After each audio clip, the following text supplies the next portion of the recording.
Screen दिसते सगळ्यांना?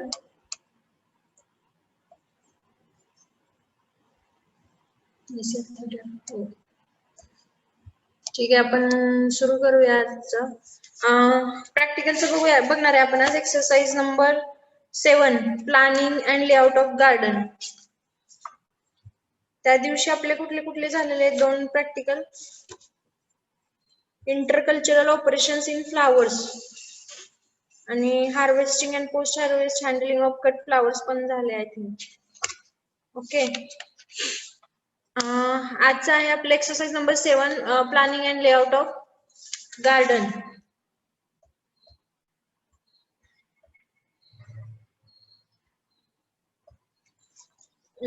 सगळ्यात सुरुवातीला गार्डन म्हणजे काय बघा.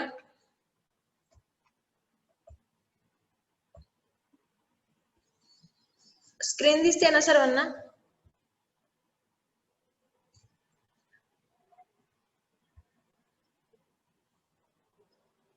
हा, तर बघा गार्डन म्हणजे काय.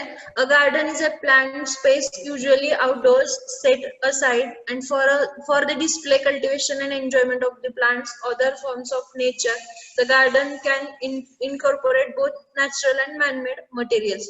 तर गार्डन म्हणजे काय, एक असं प्लेस आहे जिथं आपण जे प्लॅनिंग करून जे वेगवेगळे जे प्लांट्स आहेत तर ते आउटडोर प्लांट्स किंवा जे आउटडोर जे आपण प्लांट्स लावत असतो आणि ते ज्यावेळेस आपण प्लॅनिंग करून एक स्पेसिफिक त्याचं आपण प्लॅनिंग करत असतो आणि त्याच्यामध्ये मग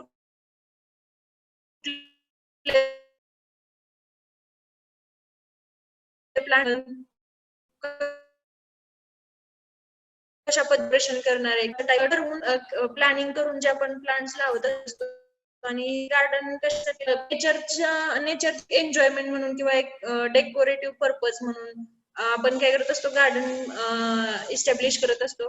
तर गार्डन म्हणजे काय, एक असा प्लॅन केलेला जो स्पेस आहे जिथे आपण प्लांट्स, कुठले प्लांट्स तर जे आपले ऑर्नामेंटल प्लांट्स असतील तर ते प्लांट्स लावत असतो. त्या स्पेसला आपण काय म्हणतो, गार्डन. आणि गार्डनिंग म्हणजे काय तर is the activity of growing and maintaining the garden. तर गार्डन मेंटेन करण्याची जी प्रोसेस आहे, गार्डन इस्टॅब्लिश केल्याच्या नंतर त्याची जी आफ्टर केअर असेल, पुढची जी त्याची इरिगेशन असेल, त्याची मग प्रूनिंग असेल, ट्रेनिंग असेल किंवा बाकीचे जे आपण तिथं इंटरकल्चर काय ऑपरेशन्स असतील, विडिंग असतील किंवा जे गार्डन मेंटेन ठेवतो आपण इस्टॅब्लिश केल्याच्या नंतर, तर ती इस्टॅब्लिशमेंट झाल्याच्या नंतर त्याची जी आफ्टर केअर घेतली जाते तर त्याला, त्या प्रोसेसला आपण काय म्हणतो, गार्डनिंग. हे झालं गार्डन म्हणजे काय आणि गार्डनिंग म्हणजे काय. तर आपल्याला काय बघायचंय, त्याचं जे लेआउट आहे किंवा त्याचं जे प्लॅनिंग आहे, आपण ज्यावेळेस कुठलंही लेआउट बनवणार असतो किंवा कुठलेही प्लॅनिंग करत असतो तर त्याच्यासाठी आपण सुरुवातीला काय करत असतो, त्याचं जे एस्टिमेट असेल, त्याच्यासाठी की स्पेस कसा लागणार आहे, कुठला स्पेस आपण निवडणार आहे, त्याच्यासाठी कुठले प्लांट्स आपण त्या गार्डन मध्ये लावण्यासाठी कुठले प्लांट्स आपण सिलेक्ट करणार आहे, हे आपण सुरुवातीला काय करत असतो, बघत असतो. तर आपल्याला तेच बघायचं आहे की प्लॅनिंग मध्ये गार्डनच्या आपल्याला जे बेसिक जे पॉइंट्स आहेत तर ते कुठले कुठले की पॉइंट्स आहेत ज्याच्या बेसवर आपण गार्डनचं जे प्लॅनिंग आहे ते करत असतो. त्याच्यामध्ये बघा, गार्डन प्लॅनिंग का करायचे आपल्याला. The planning of a garden is an art. गार्डनचं जे प्लॅनिंग करणं हे काय आर्ट आहे. तुम्ही वेगवेगळ्या प्रकारचे गार्डन पाहिले असतील, गार्डन मध्ये वेगवेगळ्या प्रकारचे तुम्हाला आर्ट दिसतील, ज्याच्यामध्ये जापनीज गार्डन वगैरे, मुघल गार्डन वगैरे, तुम्हाला जर वेगवेगळ्या टाईपचे गार्डन समोर फोटोज आहेत त्याच्यात मी तुम्हाला दाखवते. तर ते एक आर्ट आहे. ते त्याच्यासाठी प्रोफेशनल व्यक्ती गरजेचे असतात.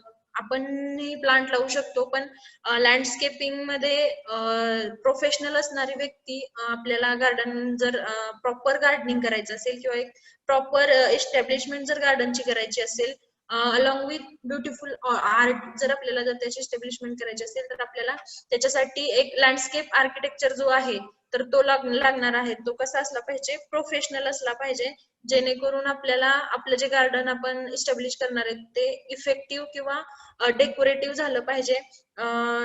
आपण जो त्याच्यामध्ये इन्व्हेस्टमेंट आपण जे करणार आहे तर त्याचं आउटफिट आपल्याला मिळालं पाहिजे. याच्यासाठी आपण काय करणार आहे, एक जो आर्किटेक्चर जो प्रोफेशनल असेल तर तो आपण गार्डनच्या प्लॅनिंग साठी घेणार आहोत. त्याच्यामध्ये बघा, the planner must give consideration to many factors. ज्यावेळेस आपण मग हा प्रोफेशनल घेत असतो गार्डनच्या प्लॅनिंगसाठी, तर तो काय विचार करतो किंवा तो त्याचे म्हणजे बेसिक कन्सिडरेशन काय आहेत गार्डनिंगसाठी, तर त्याच्यामध्ये पहिलं बघा पर्पज आहे, म्हणजे आपण का इस्टॅब्लिश करतोय. त्याच्यानंतर एक्झिस्टिंग कंडिशन, जर आपल्याला गार्डन आहे ते गार्डन इम्प्रूव्ह करायचं असेल, तर आपल्या पूर्ववतचं जे आपलं सिच्युएशन वरती आणायचं असेल, तर एक्झिस्टिंग म्हणजे अगोदरचं जे स्थित असणारं जे गार्डन आहे, तर ते कशा प्रकारचं आहे हे सिच्युएशन जाणून घेणं महत्वाचं आहे. त्याच्यानंतर फायनान्शियल कंडिशन मोस्ट IMP आहे, जेणेकरून आपल्याला जे तिथे त्या स्पेसमध्ये जे गार्डन आपण इस्टॅब्लिश करतोय, तर त्याच्यासाठी लागणारी जी कॉस्ट आहे तर ती किती असणार आहे, किंवा मग आपल्या कुठल्या मटेरियल वरती किती खर्च होणार आहे, हे जर फायनान्शियल सिच्युएशन आहे तर ते जाणून घेणं महत्वाचं आहे. त्याच्यानंतर मेंटेनन्स इम्प्लिकेशन, त्याच्यानंतर मेंटेनन्स मध्ये काही इम्प्लिकेशन्स असतील तर त्या सुद्धा बेसिक आहेत, ज्या अगोदर जो प्लॅनर आहे, जो आपण आर्किटेक्चर घेतो, तर तो काय करत असतो, ह्या बेसिक सिच्युएशन सगळ्यात सुरुवातीला पाहत असतो, आणि त्याच्यानंतर मग ऍक्च्युअल प्लॅनिंग तिचं स्टार्ट होणार आहे. त्याच्यामध्ये बघा, the landscapist should not try to imitate another garden. जो लँडस्केपिस्ट आहे, जो आपण आर्किटेक्चर घेतलेला आहे किंवा जो प्रोफेशनल घेतलेला आहे, तो कधीही दुसऱ्या गार्डनची कॉपी जशीच्या तशी करत नाही, आणि जर कॉपी केली तर म्हणजे ते कॉपी केलं तर त्याला तेवढा इम्पॉर्टन्स राहणार नाहीये. तर मग जो प्रोफेशनल आपण घेतोय, तर तो काय करणार आहे, त्याचं स्वतःचं असं वेगळं असं काय करणार आहे, गार्डनचं प्लॅनिंग करणार आहे. त्याच्यामध्ये one has to develop one's own design, giving due to consideration to the local conditions. मग तो काय करणार आहे, त्याच्या ज्या ओन आयडियाज आहेत किंवा त्याचं जे ओन डिझाईन आहे ते घेऊन लोकल कंडिशन वरती आपल्याला काय करणार आहे, नवीन गार्डनचं प्लॅनिंग तो देत असतो. One more mistake which is commonly made is to the plant many more specimen than a garden can be accommodated, causing overcrowding. Generally gardening मध्ये महत्वाची अशी मिस्टेक ही होत असते की गार्डनर जे आहेत किंवा जे प्लॅनर आहेत, तर ते काय करतात, मॅक्झिमम प्लांट अकोमोडेट करण्याचा किंवा लावण्याचा काय करतात, प्रयत्न करतात. तर त्याच्यामुळे काय होतं, ओव्हर क्राउडिंग होतात, आणि जे गार्डन आहे आपलं, तर ते कसं एक गुंतागुंतीचं किंवा सुटसुटीत असं ते होत नाही. याच्यासाठी आपल्याला प्रॉपर प्लॅनिंग करणं गरजेचं आहे. त्याच्यामध्ये a good planner is one who will make best use of site. The land with natural undulation should never be level, but rather the differences in level should be utilized with advantage. जो good planar आहे, तर तो काय करतो, जे आपल्याला site आपण selection केलेली आहे गार्डनिंग साठी, जी प्रॉपर साईट आपण सिलेक्ट करतो, तर त्याचा तो बेस्ट असा यूज करून, जर ती अनड्युलेटिंग लँड असेल, जर ती एकसारखी नसेल, तरी सुद्धा तिचा प्रॉपर यूज कसा करायचा हे जर त्या प्लॅनरला समजलं, तर आपण त्याला गुड प्लॅनर असं म्हणू शकतो. हे झालं की प्लॅनिंग मध्ये बेसिक काय असतं, म्हणजे आपण प्लॅनिंग मध्ये बेसिक कुठले की पॉइंट्स बघतो. तर त्याच्यानंतर ऍक्च्युअल प्लॅनिंग हे कसं केलं जातं बघा, steps in landscape plan drawing, म्हणजे अशा कुठल्या स्टेप्स आहेत किंवा ज्या स्टेप्स आहेत आपल्या लँडस्केप प्लॅनिंग साठी किंवा ड्रॉइंग साठी, जे आपण इस्टिमेट त्याचं बनवणार आहे त्याच्यासाठी, तर ते काय कसं केलं जातं बघा. While designing the garden the following fundamental steps are to be crossed. त्याच्यामध्ये पहिली बघा, मीट द क्लायंट. सगळ्यात सुरुवातीला प्लॅनर काय करतो किंवा लँडस्केपर जो आहे, तर तो काय करतो, जो ज्याला गार्डन हे करायचं आहे, बनवायचं आहे, तर त्याला तो काय करतो, सुरुवातीला भेटतो, मीट द क्लायंट. त्याच्यानंतर assess his needs and analyse the site. त्याचे पर्पज काय किंवा त्याच्या गरजा काय आहेत, आणि ती जी साईट आहे तर त्याचं अनालायसिस करतो. त्याच्यानंतर बघा, प्रिपेअर द साईट अनालायसिस प्लॅन. त्याच्यानंतर तो काय करतो, अनालायसिस प्लॅन प्रिपेअर करतो. त्याच्यानंतर बेस्ट प्लॅन बनवला जातो, आणि लास्टला dream on a paper with bubble graph और बुज एक प्लॅन. त्याच्यानंतर तो फायनली पेपर वरती काय केला जातो, तो जो ड्रीम प्लॅन आहे तर तो ड्रॉ केला जातो. ही आहे प्रोसेस प्लॅन ड्रॉइंग करण्याची. त्याच्यानंतर बघा,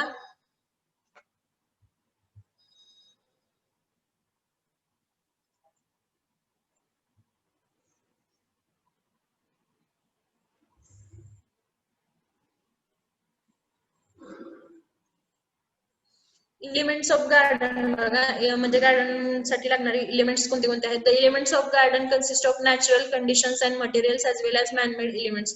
तर गार्डन साठी काही नॅचरल जे कंडिशन्स आहेत त्या पण महत्वाच्या आहेत, त्याच्यासोबतच जे मटेरियल्स यूज करणार आहोत त्याच्यामध्ये मग ते नॅचरल असेल किंवा मॅनमेड एलिमेंट्स असतील. तर त्याच्यामध्ये नॅचरल कंडिशन्स अँड मटेरियल्स मध्ये बघा, महत्वाचं आहे फर्स्ट वन सॉइल, त्याच्यानंतर आहे रॉक्स, त्याच्यानंतर आहे थर्ड वन लाईट कंडिशन्स, त्याच्यानंतर फोर्थ आहे विंड, त्याच्यानंतर प्रेसिपिटेशन आणि लास्ट वन आहे एअर क्वालिटी. एअर क्वालिटी मध्ये आहे पोल्युशन आणि प्रॉक्सिमिटी टू ओशियन.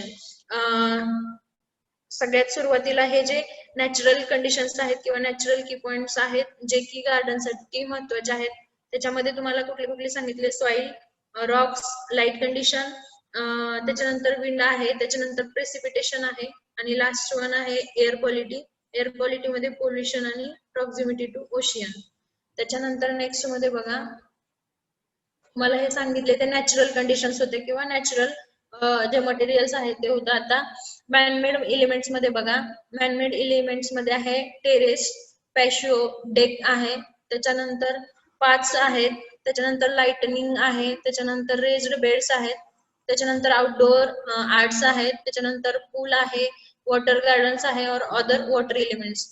जे मॅनमेड म्हणजे आपण टेरेस गार्डनिंग वगैरे बनवतो किंवा जे गार्डन मध्ये पार्क्स वगैरे बनवले जातात किंवा लाइटनिंग केलेली असते किंवा जे वेगवेगळे आर्ट्स केलेले असतात, तर किंवा मग तिथं वॉटर पूल वगैरे असतो, तर वॉटर गार्डनिंग वगैरे केलेलं असतं, तर ते कसे आहेत, मॅनमेड एलिमेंट्स आहेत. आणि आपण अगोदर जे बघितले तर ते नॅचरल एलिमेंट्स होते जे की गार्डनच्या बेसिक एलिमेंट्स मध्ये इन्व्हॉल्व्ह होतात. त्याच्यानंतर बघा, steps for garden planning. Steps for garden planning मध्ये फर्स्ट वन आहे चेक द झोन मॅप, त्याच्यानंतर determine the growing season. Check the zone map मध्ये बघा, climate is the dominating factor in the plant growth. Over 50% of growth and development of your plant is determined by climate, so it just makes sense to take time up front to select the right plants for your particular climate. तर ज्यावेळेस आपण site selection करतो त्यावेळेस आपल्याला महत्वाचा जो study करायचा आहे तर तो कशाचा करायचा आहे, क्लायमेटचा. कारण कुठल्याही प्लांटच्या ग्रोथसाठी क्लायमेट हा एक डॉमिनेटिंग फॅक्टर असतो. अकॉर्डिंग टू क्लायमेट आपल्याला तिथे कुठले प्लांट सर्वाइव्ह होऊ शकतात असेच प्लांट आपण त्या गार्डन साठी सिलेक्ट करू शकतो. त्याच्यामुळं ज्यावेळेस आपण गार्डनच्या प्लॅनिंग साठी स्टार्टअप करतो तर बेसिक पॉइंट आहे तो जो क्लायमेट आहे, तर तो जे क्लायमेट आहे तर आपण जे तिथं स्पेसिमन्स यूज करणार आहोत किंवा आपण तिथं जे वेगवेगळे ऑर्नामेंटल प्लांट्स यूज करणार आहोत तर ते तिथल्या क्लायमेटला सुटेबल आहेत, क्लायमेट मध्ये त्या प्लांटची ग्रोथ होऊ शकते का, तर हे अनालाइज करणं खूप महत्वाचं आहे. त्याच्यामध्ये बघा, over 50% of growth and development of your plant is determined by climate. म्हणजे 50% प्लांटची जी ग्रोथ आहे, बेसिक पार्ट सॉइल असतो, सॉइल नंतर क्लायमेट, तर नियर अबाउट 50% जी प्लांटची ग्रोथ आहे तर ती कशावर डिपेंड आहे, क्लायमेटवर डिपेंड आहे. त्याच्यामुळं आपण ज्यावेळेस साईट सिलेक्शन करणार आहोत त्यावेळेस महत्वाचा पॉइंट आपला हा असणार आहे की जे आपण साईट सिलेक्शन करतोय तर ते तिथं जे आपण स्पेसिमन्स घेणार आहोत गार्डनसाठी तर तिथलं ऍटमॉस्फिअर त्या स्पेसिमन साठी सुटेबल आहे का हे चेक करणं महत्वाचं आहे. ते हे झालं चेक द झोन मॅप. त्याच्यानंतर डिटरमाइन द ग्रोइंग सीझन. त्याच्यानंतर growing season, take note of the buildings and trees that may block areas of your yard. Estimate where the sun is going to be tracking across your yard during growing. आपल्याला काय करायचंय, जे growing season आहेत तिथं कुठल्या म्हणजे growing season कुठले आहेत त्याच्यानुसार आपल्याला काय करायचे, आपण जे प्लांट्स घेणार आहोत तर ते प्लांट काय करायचे, सिलेक्ट करायचे आहेत.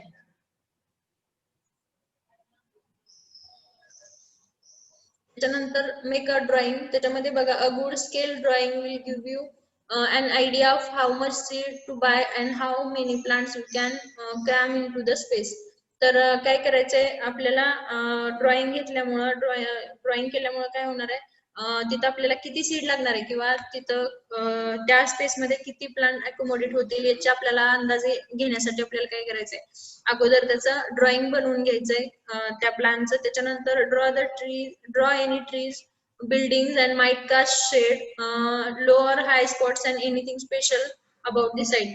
तर आपण ज्यावेळेस ड्रॉइंग बनवणार आहे तर त्यावेळेस आपल्याला तिथं कुठले कुठले पहिले पूर्वी असणारे कुठले ट्रीज आहेत किंवा कुठल्या बिल्डिंग्स आहेत, त्याच्यानंतर किंवा तिथं कुठली एखादी हाय स्पॉट आहे का अबाउट म्हणजे त्या साईडच्या बाजूला, तर हे आपल्याला काय करायचं त्या ड्रॉइंग वरती मेन्शन करायचं. त्याच्यानंतर there are computer software programs for home landscape design that may be helpful here. जे सॉफ्टवेअर प्रोग्रामर्स आहेत ते यूज करून सुद्धा आपण लँडस्केपिंगचं डिझाईन काय करू शकतो, बनवू शकतो. त्यानंतर in a big garden it is useful to break it down into sections, one for the herbs, one for annuals and one for white flowers. You get the idea, anything that seems logical to you. आपण जर drawing बनवलं तर आपल्याला काय होणार आहे, आपल्याला कुठल्या सेक्शन मध्ये अॅन्युअल प्लांट्स घ्यायचे आहेत, कुठल्या सेक्शन मध्ये हर्बेशियस जे प्लांट्स आहेत ते घ्यायचे आहेत, किंवा कुठल्या सेक्शन मध्ये तुम्हाला व्हाईट फ्लावरचे प्लांट लावायचे. तर याची जी आयडिया आहे तर ती आपल्याला ड्रॉइंग मुळे किंवा आपण जे प्लॅनिंगचं ड्रॉइंग घेणार आहे त्याच्यामुळे आपल्याला ते लक्षात येणार आहे की आपल्याला कुठल्या सेक्शन मध्ये कुठल्या प्लांट्स काय करायचे आहेत, सोन करायचे आहेत किंवा कुठल्या प्लांटचं प्लांटेशन करायचं आहे.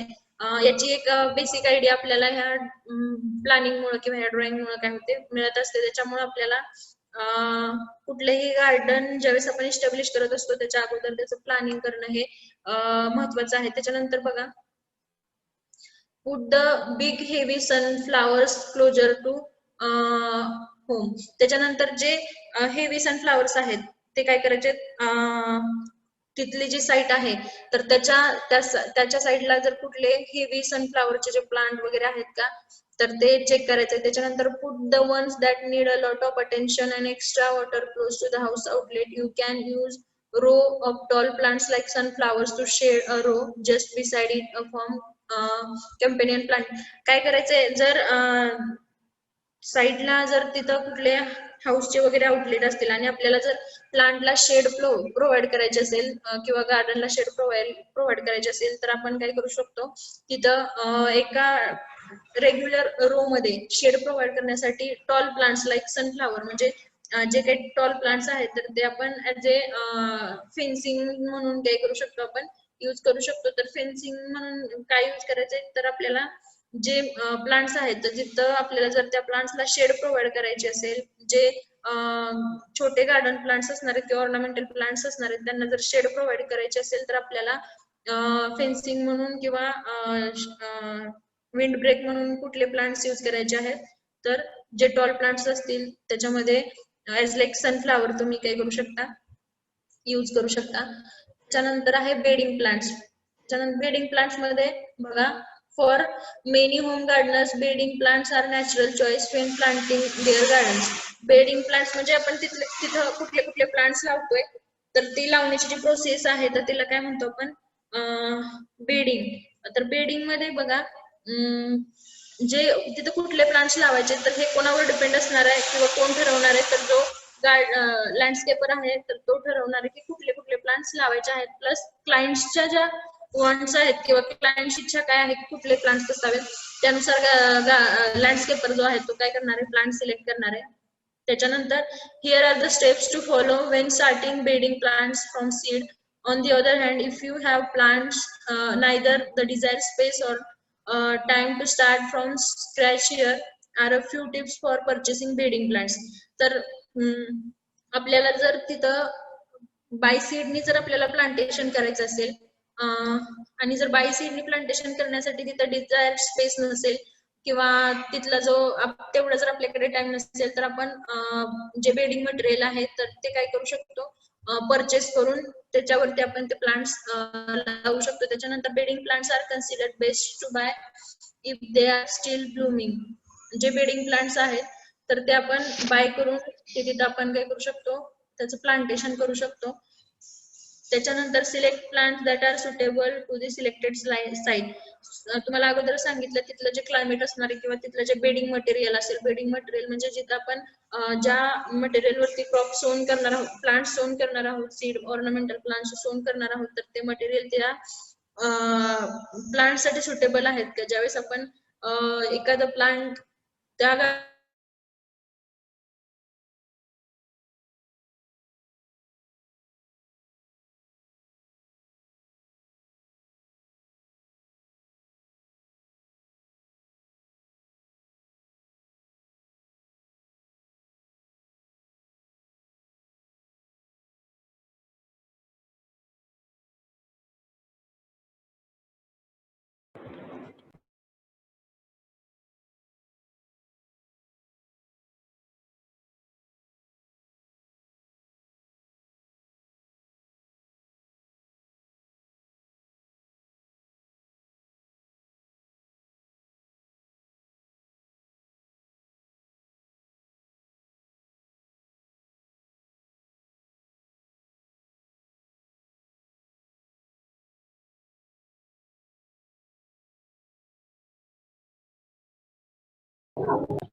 ओके, आपल्याला कुठे चालू होतं मगाशी? आहेत का सर्वजण?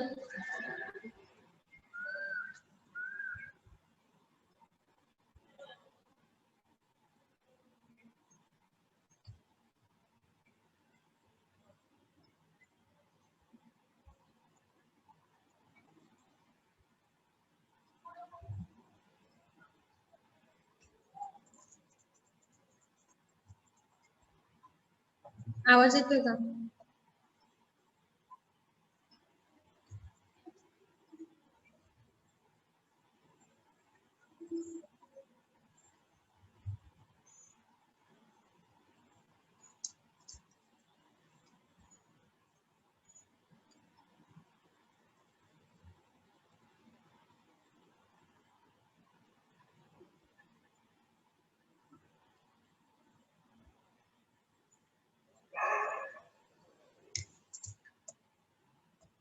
आवाज येतोय का?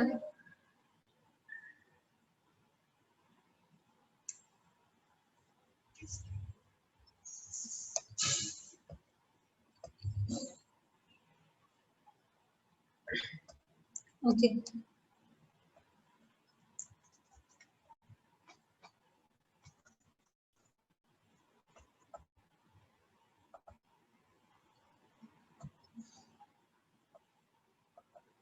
आपण काय बघत होतो? स्पेसिंग जे आहे, स्पेसिंग जे आहे प्लांटचं, ते किती असणार आहे?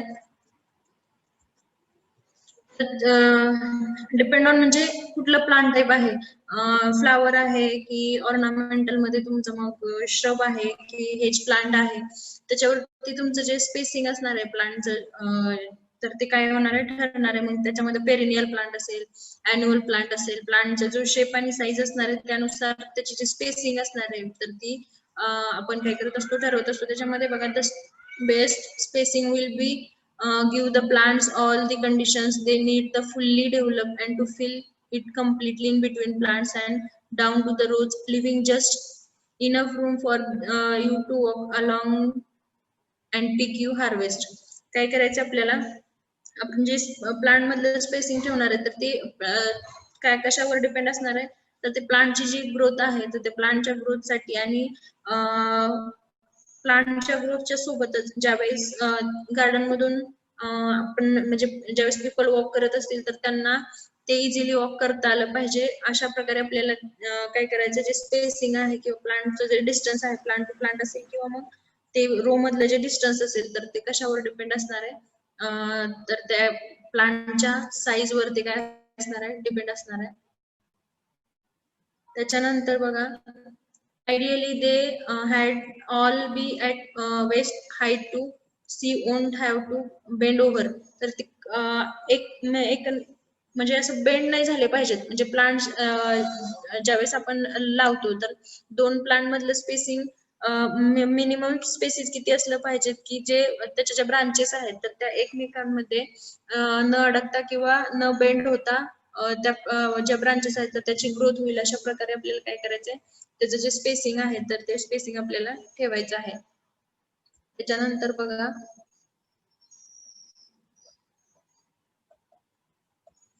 Placing placing of perennials. Perennials म्हणजे तुम्हाला मी सांगितलेले ज्यांना मोर दॅन 3 इयर्सचा जो ज्या प्लांटचा लाईफ स्पॅन असतो तर ते जे प्लांट्स आहेत तर ते कशामध्ये येतात, पेरेनियल्स मध्ये येतात.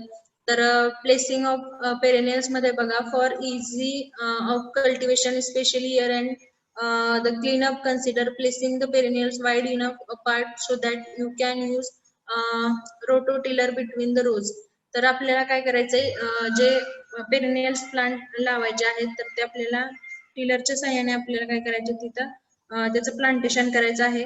तर त्या प्लांट मधलं जे डिस्टन्स असणार आहे पेरेनियल प्लांट्स तर ते त्याची जी ग्रोथ असते तर ती कशी असते, मोठ्या प्रमाणावर त्या प्लांटची ग्रोथ असते, त्याची जी साईज असणार आहे किंवा शेप असणार आहे तर पेरेनियल प्लांट्स कशी असते, जास्त असते आणि त्याची जी लाईफ स्पॅन असतो तर तो 3 वर्षापेक्षा जास्त असतो. त्याच्यामुळे त्याच्यामध्ये जे आपण स्पेसिंग ठेवणार आहे पेरेनियल प्लांट्स मध्ये तर ते कसं ठेवायचं आपल्याला, जास्त ठेवायचं आहे ऍज कम्पेअर टू जे आपले अॅन्युअल प्लांट्स असणार आहेत त्याच्यापेक्षा जे पेरेनियल्स प्लांट्स आहेत त्याच्यासाठी आपल्याला काय करायचं, स्पेसिंग जास्त ठेवायचं आहे.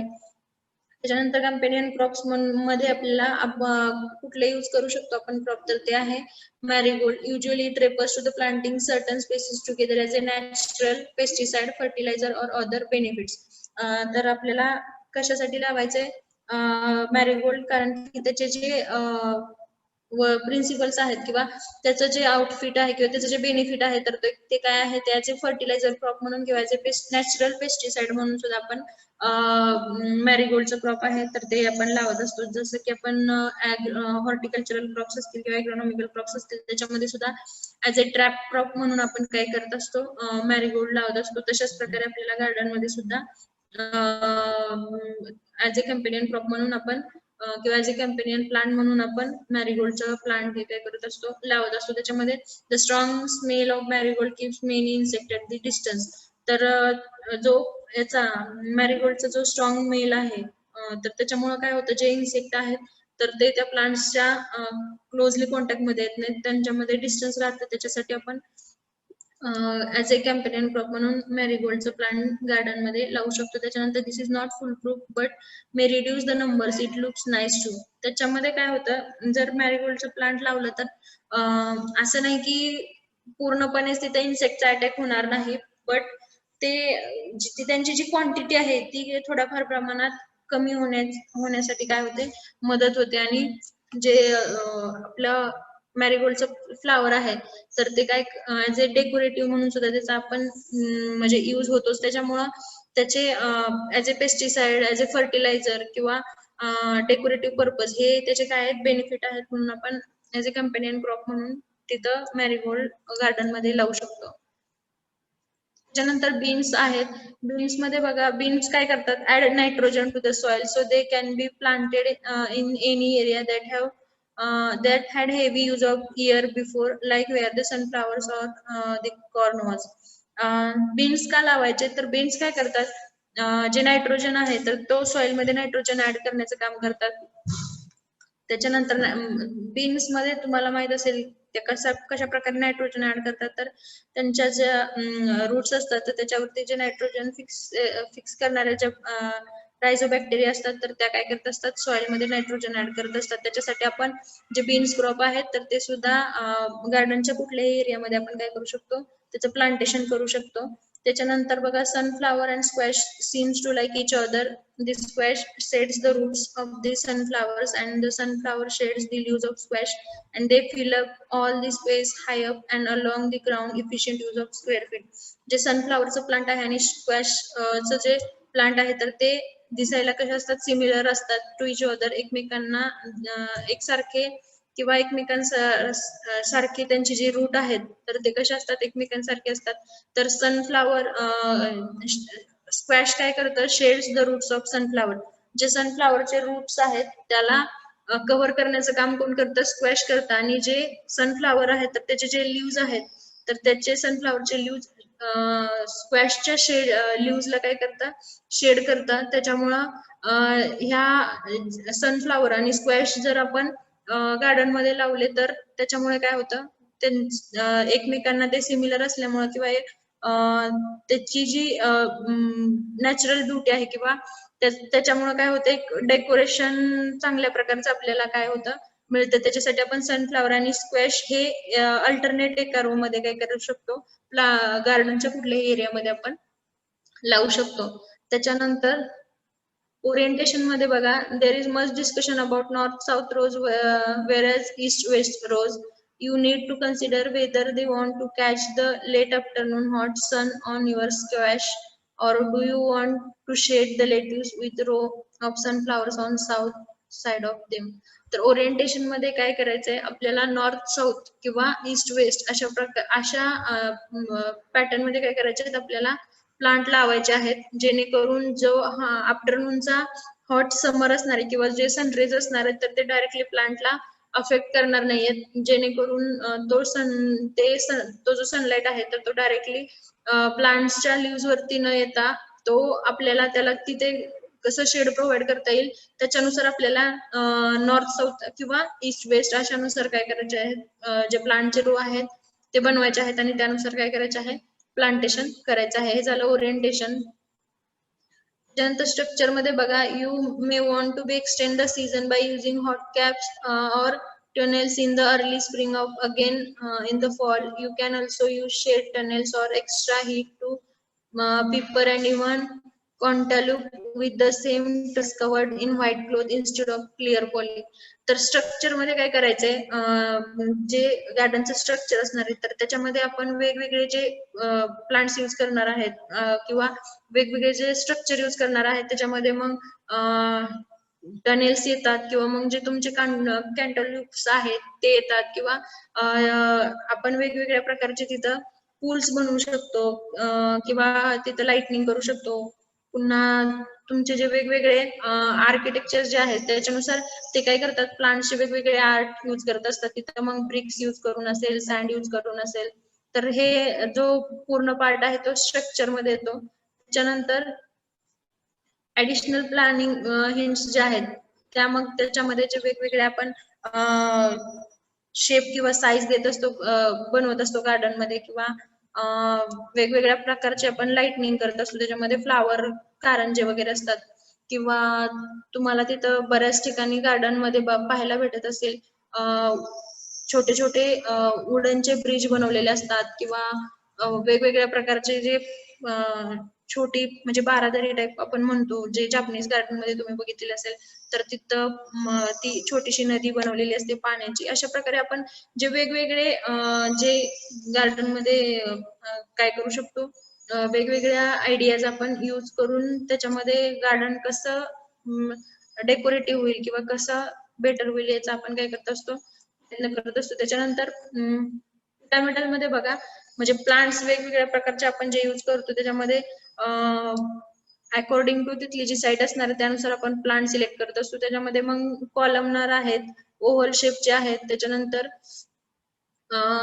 विपिंग शेपचे आहेत, पिरामिडल आहेत आणि राऊंड आहेत. याच्यापैकी मग तिथली सुटेबल साईट कुठली आहे किंवा तिथली सुटेबल काय क्लायमेट आहे आणि तिथे कुठल्या स्पेसिस येऊ शकतात त्यानुसार आपण काय करतो, याच्यातले जे प्लांटचे स्पेसिस आहेत तर त्या काय करत असतो, यूज करत असतो. मला इथं लेआउट ऑफ गार्डन दिसत असेल, हे अशा प्रकारचं जे आपलं गार्डनिंगचं स्ट्रक्चर, जनरल स्ट्रक्चर आहे हे तुम्हाला ऍज अ फेन्सिंग म्हणून तुम्हाला पिरामिडल प्लांट्स यूज केलेले दिसत असतील. इकडून हे जे प्लांट्स आहेत हे राऊंड प्लांट्स आहेत. ओके, मी तुम्हाला सांगितलं होतं तिथे जर कुठली बिल्डिंग असेल तर बिल्डिंगच्या अकॉर्डिंग बिल्डिंगच्या साईडला जर आपल्याला बनवायचं असेल तर कशा प्रकारचे प्लांट्स आपल्याला घेता येतील किंवा आपण जे वेगवेगळे प्लांट्स मग याच्यामध्ये तुम्हाला फ्लावर क्रॉप घेता येतील, बीन्स असतील, सनफ्लावर असतील, जे पण ऍज अ डेकोरेशन म्हणून डेकोरेटिव्ह किंवा ऑर्नामेंटल प्लांट्स आहेत ते आपण गार्डन मध्ये घेऊ शकतो. महत्वाचं म्हणजे बघा ऑब्जेक्टिव्ह ऑफ लेआउटचे ऑब्जेक्टिव्ह काय आहेत, तर efficient utilization of available space. ज्या आपण साईट सिलेक्शन केलेली आहे तर तिथं जो स्पेस आपल्याला मिळालेली आहे तिथे तेवढी जी जागा असणार आहे जिथे आपण प्लांटेशन करणार आहे तर त्या स्पेसिसचा किंवा त्या स्पेसचा आपल्याला मॅक्झिमम जो एरिया आहे तर तो काय करायचा आहे, युटिलाइज करायचा आहे. आणि तो आपण जर लेआउट अगोदरच बनवून घेतलं तर त्याच्यामुळं काय होतं की आपल्याला मॅक्झिमम जो तिथला स्पेस आहे तर तो ऑक्युपाय करण्यामध्ये आपल्याला काय होते, मदत होते. हे एक बेसिक ऑब्जेक्टिव्ह आहे लेआउटचं. त्याच्यानंतर to ensure that work proceeds from one point to another point without any delay. त्याच्यासोबतच काय होतं, आपण जर लेआउट केलं किंवा कुठलीही गोष्ट आपण ज्यावेळेस प्लॅन करत असतो तर ती अकॉर्डिंग टू प्लॅन झाली तर ते त्याच्यामध्ये कुठलेही इम्प्लिकेशन्स न येता काय होतं, आपल्याला ती जी पूर्ण प्रोसिजर आहे मग ती गार्डनिंगची असेल किंवा कुठल्याही गोष्टीचं ज्यावेळेस आपण प्लॅनिंग करत असतो अगोदर तर ती करणं आपल्याला काय होतं, सोपं जातं विदाउट एनी डिले. त्याच्यामध्ये कुठलेही उशीर न होता किंवा कुठलेही इम्प्लिकेशन्स न येता काय करू शकतो आपण, प्लांटेशन किंवा गार्डन हे बनवायला आपल्याला काय होते, मदत होते. त्याच्यानंतर प्रोव्हाइड इनफ प्रोडक्शन कॅपॅसिटी. त्याच्यानंतर बघा आपल्याला जे प्रोडक्शन भेटणार आहे त्याच्यामध्ये ज्यावेळेस आपण ऑर्नामेंटल मध्ये समजा कुठले फ्लावर क्रॉप्स लावले असतील किंवा कुठले फ्रूट क्रॉप्स लावले असतील तर त्याच्यातून आपल्याला कसं मॅक्झिमम रिटर्न भेटेल हे सुद्धा ह्या लेआउटमुळे आपल्याला लक्षात येतं. त्याच्यानंतर रिड्यूस मटेरियल हँडलिंग कॉस्ट. त्याच्यानंतर जे मटेरियल हँडल करण्यासाठी ची जी कॉस्ट आहे ती सुद्धा काय होते, रिड्यूस होते. त्याच्यानंतर युटिलाइज लेबर इफिशियंटली, त्याच्यानंतर जे लेबर आपण यूज करणार आहे तर त्याची जी इफिशियन्सी आहे तर ती काय होते आपल्याला वाढवता येते. आणि त्याच्यानंतर इन्क्रीज एम्प्लॉई मॉरल, त्याच्यानंतर जे एम्प्लॉयमेंट आहे तर ती सुद्धा जे प्रोफेशनल लोकांसाठी काय होते, एम्प्लॉयमेंट सुद्धा तिथं प्रोव्हाइड केली जाते. हे आहेत बेसिक ऑब्जेक्टिव्ह ऑफ लेआउट. त्याच्यानंतर बघा लेआउट ऑफ गार्डन्स. गार्डन तुम्हाला इथं अशा टाईपचे गार्डन बघायला मिळतील. इटालियन गार्डन आहे बघा, इटालियन टाईपचं गार्डन आहे हे, जे फेन्सिंग म्हणून किंवा डेकोरेशन म्हणून गोल्डन ड्युरंडाचे प्लांट यूज केलेले आहेत, तुम्हाला दिसत असतील. हे ब्रिक्सचं डेकोरेशन आहे. बाजूला हे जे कंपाऊंड वॉल्स जे वगैरे बनवलेले आहेत, तर हे अशा प्रकारे हे जे बनवले जातात गार्डन, तर त्याच्या अगोदर ह्या गार्डनचं काय केलं जातं, प्लॅनिंग बनवलेलं असतं किंवा त्याचं एक लेआउट बनवलेलं असतं. म्हणजे तिथं कुठल्या प्रकारचे आपल्याला वेस्ट बनवायचे आहेत किंवा कुठल्या प्रकारचे फ्लावर क्रॉप्स जे आहेत ते आपल्याला तिथे यूज करायचे आहेत, कुठले श्रब्स यूज करायचे आहेत, हेज प्लांट म्हणून कुठले यूज करायचे आहेत, फेन्सिंग साठी कुठले यूज करायचे आहेत. मग त्याचं ब्रिक्सचं डेकोरेशन काय असणार आहे का, तर हे सुरुवातीला जे आपण लेआउट बनवत असतो त्यावेळेस आपल्याला हे पाहायला मिळतं. हे इटालियन टाईपचं गार्डन आहे. इटालियन टाईपच्या गार्डनचे फीचर्स बघायला मिळतील तुम्हाला. जिओमेट्रिकल पॅटर्न बेड्स, त्याच्यानंतर ट्रॅडिशनली इटालियन गार्डन्स आहे फ्यू फ्लावर्स. जे इटालियन गार्डन आहे त्याच्यामध्ये फ्लावर्स जे क्रॉप असतात किंवा प्लांट्स असतात ते खूप थोड्या प्रमाणावर असतात. त्याच्यानंतर display and backdrop for sculpture, त्याच्यानंतर जे बॅकड्रॉप्स आहेत किंवा तर ते तुम्हाला इथं पाहायला भेटत असतील कशा प्रकारे त्यांनी बनवलेले आहेत. त्याच्यानंतर वॉटर फीचर्स आहेत. त्याच्यानंतर green being dominant colour of the Italian garden. तर इटालियन गार्डनचा जो डॉमिनंट कुठला पार्ट आहे तर तो कुठला आहे, ग्रीन. इटालियन जे गार्डन असतात तर ते जनरली जास्त ग्रीन असतात, म्हणजे तिथं फ्लावर क्रॉपचा कमी यूज होतो. त्यामुळं बाकीचे जे ऑर्नामेंटल प्लांट्स आहेत त्याचा यूज जास्त असल्यामुळं त्याचं जे मेन फीचर आहे तर ते काय आहे तिथले, तर इटालियन गार्डन हे मेजरली डार्क ग्रीन कलर मध्ये पाहायला मिळेल तुम्हाला. इथं पाहायला दिसत असेल बघा.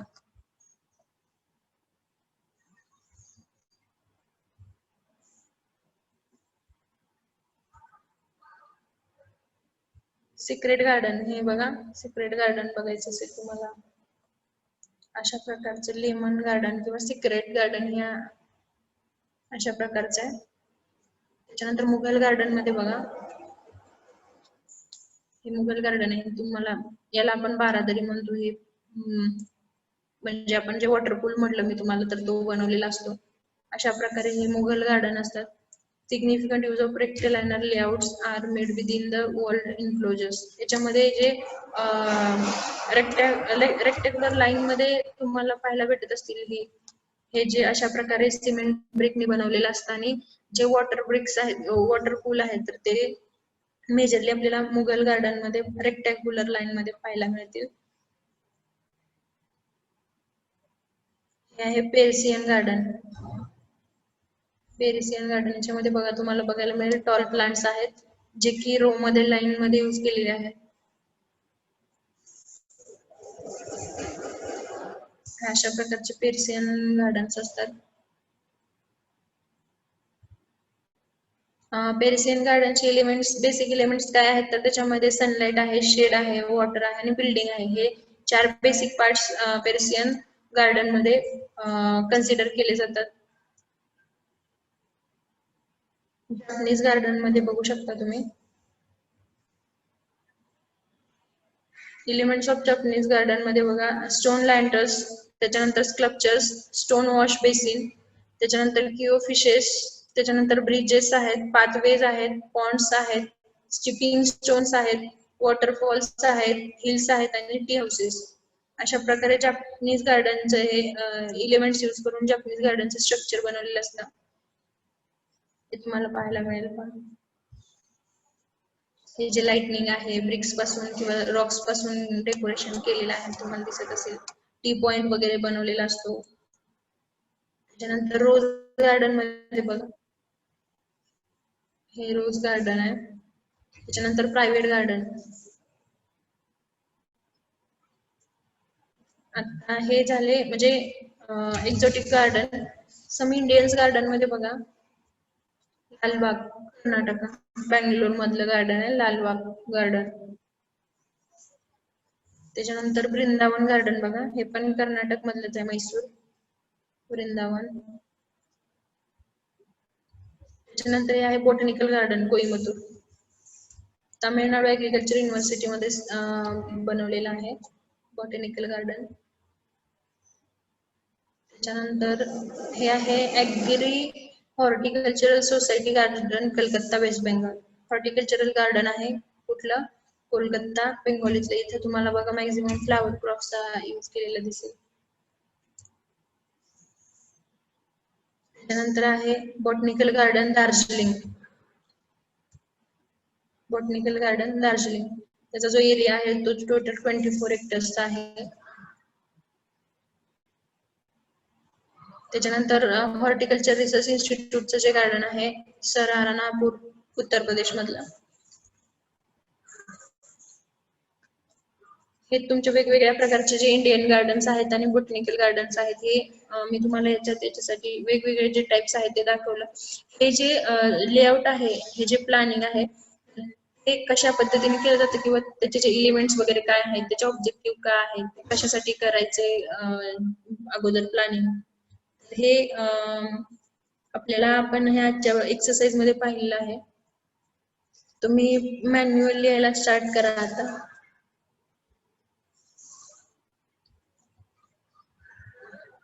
आपल्याच exercise planning and layout of garden संपलेला आहे.